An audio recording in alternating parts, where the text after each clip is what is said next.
আল্লাহ রাব্বুল আলামিন এই আয়াত দুটিতে ইরশাদ করেছেন যে ওলিদুল্লাহ আবিদুর রহমান, হে নবী মানুষকে বলে দাও তোমরা আল্লাহকে ডাকো, মানে আল্লাহ, ইয়া আল্লাহ বা আল্লাহুম্মা, হে আল্লাহ, আল্লাহর নাম নিয়েই ডাকো। আবিদুর রহমান অথবা রহমান নাম নিয়ে ডাকো, ইয়া রহমান, হ্যাঁ, ইয়া রহিম, যেই নাম দিয়েই ডাকো। ওলিদুল্লাহ আবিদুর রহমান, হে নবী তুমি বলে দাও মানুষকে যে আল্লাহ নাম দিয়েই ডাকো আল্লাহকে, রবকে, তোমার মালিককে, অথবা রহমান বলেই ডাকো। আইয়াম্মা তাদু, যে কোনো নাম ধরে আল্লাহকে ডাকো। নিজের খেয়াল খুশি নাম বানাবেন না, আল্লাহ যেগুলি বলেছেন, আল্লাহ যে নামগুলি বলেছেন। আপনার নাম আপনার বাপও রাখেনি কোন একটি নাম, আর আপনি নিজেও সেই নামটি চয়েস করেননি। অনেকে নিজে চয়েস করেছে, ভালো লেগেছে এখন চয়েস করেছে, তাই না? বা আপনার পাসপোর্টে হয়ে গেছে, কাজে কর্মে পাসপোর্টে ওই নামটি হয়ে গেছে। অনেকের এরকম আছে, বাপ রেখেছে একরকম নাম, তারপরে আপনার নাম আসার সময় আরেক, সেটাও মেনে নেবেন। কিন্তু আপনার বাপও রাখেনি, আপনি নিজেও রাখেনি, আপনার ডকুমেন্টস ওই নাম নেই, সেই নাম দিয়ে যদি আপনাকে ডাকে তো এটাকে ভালো নজরে দেখবেন কি, নাকি আপনি মনে করবেন আমাকে ঠাট্টা মজাক করছে, তাই না? মজাক করা মনে করবেন না, তাহলে ভালো কাজ করলেন না। তো এই কথাটি আল্লাহ সম্পর্কে আপনি ফিট করেন না, যে আল্লাহ নিজের নাম ওই নামটি বলেননি আর আপনি আল্লাহকে ওই নামটি বলছেন, তো আল্লাহর সাথে বেয়াদবি করলেন না আপনি? হ্যাঁ, অবশ্যই বেয়াদবি করলেন। আর শেখ মুখলেসুর রহমানের নাম যদি আমার নাম বলে না, বা এই শেখদের নাম বদলে যদি এক নাম আরেকজনের নাম আরেকজনকে, একজনের নাম আরেকজনকে, তো খারাপ মনে করবে না? অবশ্যই আপনার উপর অসন্তুষ্ট হবে। তো আল্লাহ সম্পর্কে নাম কোনটা বলতে হবে? আইয়াম্মা তাদু, যে কোনো নাম ধরে আল্লাহকে ডাকো না কেন, আল্লাহর কাছে দোয়া করো না কেন, ফালাহুল আসমাউল হুসনা, শুনে রাখো তার সুন্দর সুন্দর নাম আছে। মানে আল্লাহ নিজের সুন্দর সুন্দর নাম রেখেছেন, আল্লাহর নাম আল্লাহই চয়েস করেছেন, তোমাদের হাতে ছেড়ে দেওয়া হয়নি যে তোমরা ইচ্ছা মতো আল্লাহর নাম বলবে। ফালাহুল আসমাউল হুসনা, তার সুন্দর সুন্দর নাম রয়েছে। ওয়ালা তাজহার বিসলাতিকা ওয়ালা তুখাফিত বিহা ওয়াবতাগি বাইনা যালিকা সাবিলা। এটাতে আল্লাহ পাক রব্বুল আলামিন দুয়ার কথা বা নামাজের কথা, সালাত আদায় করার কথা, তেলাওয়াতের কথা বলছেন যে তেলাওয়াত খুব চিৎকার করেও করিও না, নামাজের ভিতরে হোক আর নামাজের বাইরে হোক, আর একেবারে এমন আসতে নাই যে পাশের মুসল্লি শুনতে পাচ্ছে না, এরকমও করিও না। মসজিদ আপনি কোরআন তেলাওয়াত করছে, এত জোরে তেলাওয়াত করিয়েন না যে অন্যের ডিস্টার্ব হচ্ছে, আর এত মনে মনে শুধু জিভা নড়াচ্ছেন, ঠোঁট নড়াচ্ছেন, তাহলে তার তাসির, ভালো প্রতিক্রিয়া, ফলাফল আপনার হৃদয়ের উপর হবে না। সুতরাং একটু জোরে নিজেকে শুনিয়ে কমপক্ষে পড়েন, আল্লাহ এখানে বলতে চেয়েছেন ওয়াবতাগি বাইনা যালিকা সাবিলা। তারপরে যে আয়াতটি রয়েছে সেটা বলতে চাইছি, এতে রয়েছে নেগেটিভ। এতক্ষণ কি পেলেন? যে আল্লাহর নাম, আল্লাহকে আল্লাহ বলে ডাকো, রহমান বলে ডাকো, বা আরও যে আসমায়ে হুসনা 99টি নাম আপনাদের জানা আছে, যে কোনো নাম ধরে যেই নামগুলি আল্লাহ বলেছেন এই নামের মধ্যে, এই নামের কোন একটি নাম ধরে ডাকো। ফালাহুল আসমাউল হুসনা, আল্লাহর সুন্দর সুন্দর নাম আছে, এই গুণগুলি আল্লাহ পাকের আছে। যেটা নাই সেটা বলিয়েন না, যেটা নাই সেটা বলিয়েন না। তাহলে আল্লাহ সম্পর্কে আমার দেশের অধিকাংশ লোকেরা একটা, এই ভুল তো এখানে বয়ান করেই দিই, অধিকাংশ লোকেরা খোদা বলে, খোদা হাফেজ বলে না, বলে না?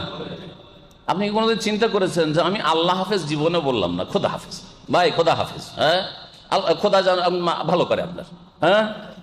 এই যে খোদা, খোদা ফার্সি থেকে উর্দুতে গেছে, উর্দু থেকে বাংলা গেছে, এই যে আল্লাহকে খোদা বলছেন, 99টা নামের মধ্যে খোদা আছে না, একটু কেন বানাইলেন আপনি? আপনার নাম যদি আমি বানিয়ে বলি, হ্যাঁ, তাহলে আপনি কি পছন্দ করবেন?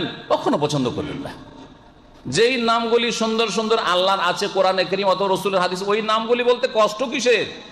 আল্লাহ হাফেজ, খোদা হাফেজের জায়গায় বলতে অসুবিধাটা কোথায়? আপনার ভারী লাগছে নাকি আপনাকে, না কি জন্য, কোন বাধাটা আপনার কাছে রয়েছে? তারপর আল্লাহ বলছেন ওয়াকুল আলহামদুলিল্লাহ, হে নবী আরো বলো। আর প্রত্যেক মুসলিমকে আল্লাহ পাক বলছেন পরোক্ষভাবে তোমরা বলো আলহামদুলিল্লাহ। যাবতীয় প্রশংসা কার? আল্লাহ। আল্লাহ পাকের একমাত্র যাবতীয় প্রশংসা, এটা আল্লাহ শিখিয়েছেন। সূরা ফাতিহাতে শিখেছেন, এখানে কুল বলেননি, যদিও কুলুজ্জ আছে। আল্লাহ যে আলহামদুলিল্লাহ রাব্বিল আলামিন বলছেন, ওখানে কুলুজ্জ আছে। বান্দা তোমরা আল্লাহর কেমন করে প্রশংসা করতে হবে জানো না, সেই জন্য সূরা ফাতিহার মাধ্যমে তোমাদেরকে শিখিয়ে দিচ্ছি যে আল্লাহর গুণগান কেমন করে করতে হবে। আর এখানে স্পষ্টই আল্লাহ করে দিয়েছে ওয়াকুলিল হামদুলিল্লাহ, হে নবী তুমি বলো আলহামদুলিল্লাহ, যাবতীয় প্রশংসা আল্লাহর। হে মুসলিম তুমি বলো যাবতীয় প্রশংসা আল্লাহর। হে মানুষ, আমার সৃষ্টি মাখলুক, তোমাকে আমার প্রশংসা করার জন্য পয়দা করেছি, তোমার ইবাদতের জন্য পয়দা করেছি, সুতরাং তুমি বলো আলহামদুলিল্লাহ। যাবতীয় প্রশংসা গুণগান কার? আল্লাহর। ওয়াকুল আলহামদুলিল্লাহ হিল্লাযী লাম ইয়াত্তাখিয ওয়ালাদান। এখন নাগুলি নেগেটিভ বয়ান করছেন, এগুলি যদি কোনো একটা হ্যাঁ করে দেন তাহলে আপনি মুসলিম হতে পারলেন না। এটা দিয়ে আল্লাহ পাক শিখাচ্ছেন যে এইরকম বহু ভ্রান্ত আকীদা আল্লাহ সম্পর্কে হইতে পারে যেগুলি রাখবেন না। লাম ইয়াত্তাখিয ওয়ালাদান, যার কোনো সন্তান সন্ততি নেই, আল্লাহর কোনো ছেলে মেয়ে নেই। আল্লাহ পাক কি এমনি বলেছেন না? কোরআন নাজিল হওয়ার সময় ইহুদিরা বলতো যে ওজাইর আল্লাহর সন্তান, আল্লাহর পুত্র, আর খ্রিস্টানরা বলতো যে ঈসা আলাইহিস সালাম আল্লাহর পুত্র, এখনো বলছে son of god, son of god, আল্লাহর পুত্র। খ্রিস্টানরা বলছে আল্লাহর পুত্র কে? ঈসা আলাইহিস সালাম। মক্কার মুশরিকরা বলতো যে মালায়েকা বানাতুল্লাহ, ফেরেশতারা হচ্ছে আল্লাহর কন্যা, আল্লাহর মেয়ে। যেহেতু এই কুফরি আকীদা, ঈমান ধ্বংসকারী আকীদা মানব জাতির মধ্যে ছিল, আর সেই জাতির মাঝে কোরআনে কারীম নাযিল হচ্ছে। আল্লাহ বলছেন যে দেখো আল্লাযী লাম ইয়াত্তাখিয ওয়ালাদান, আল্লাহর কোনো ছেলে মেয়ে নেই, কখনো আল্লাহর জন্য সন্তান সন্ততি সাব্যস্ত করবে না, না এটা করবে না।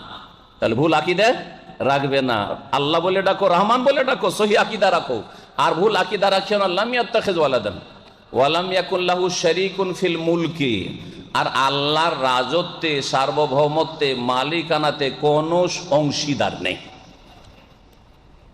এক কথাতে আমাদের মুসলিম সমাজের যে বহু শিরকি আকীদা আছে, সমস্ত শিরকি আকীদাকে বাতিল ঘোষণা করা হয়েছে, বাতিল ঘোষণা করা হয়েছে। আল্লাহ পাকের শরীক, বিভিন্ন দিক থেকে আল্লাহ পাকের শরীক বানিয়ে রেখেছে।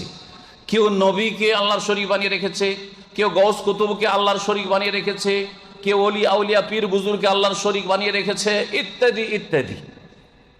আশ্চর্য হয়ে যাবে যে মুসলিমরা যাদের ঘরে ঘরে কোরআনে কারীম রয়েছে, আর যারা দাবি করে যে কোরআন বিশ্বাস করি, আর তারা আল্লাহর সাথে শরীক সাব্যস্ত করে, অথচ আল্লাহ বলছেন যে ওয়ালাম ইয়াকুল লাহু শারীকুন ফিল মুলকি, আল্লাহর মালিকানাতে কোনো শরীক নেই।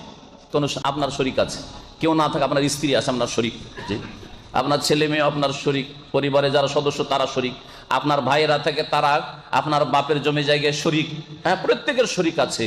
তারপরে একা পৃথিবীতে কেউ চলতে পারে না, প্রত্যেকের শরীক ছাড়া চলতে পারবে। আপনি যদি চাষি হন, যদি আপনার বাড়িতে খাবার জমি থেকে চলে আসে, তো কাপড় নিতে শরীক হইতে হয় কারো সাথে, ওই তাঁতির কাছ থেকে কাপড় নিতে হয়। আপনি যদি কাপড়ের ব্যবস্থা করতে পারেন নিজে থেকে বুনিয়ে, তাহলে আপনাকে আবার ওই চাল ডালের জন্য অন্য কারো কাছে যেতে হয়, ফলমূলের জন্য আরেকজনের কাছে যেতে হয়, হয় কি হয় না? চিকিৎসার জন্য আরেকজনের কাছে যেতে হয়। তো শরীক হইলো না? হইলো না? আপনাকে বেঁচে থাকার জন্য মেলা শরীক আছে, কিন্তু আল্লাহর কোনো শরীক নেই। ওয়ালাম ইয়াকুল লাহু শারীকুন ফিল মুলক ওয়ালাম ইয়াকুল লাহু ওয়ালিয়্যুম মিনায-যুল, আর আল্লাহ কখনো অসহায় হয়ে যান না যে তার কোনো সহযোগী লাগবে, সাহায্যকারী লাগবে, তার কোনো পৃষ্ঠপোষক লাগবে, তার কোনো সাপোর্টার লাগবে, তার কোনো সমর্থক লাগবে। কিন্তু আমাদের লাগে না, লাগে না?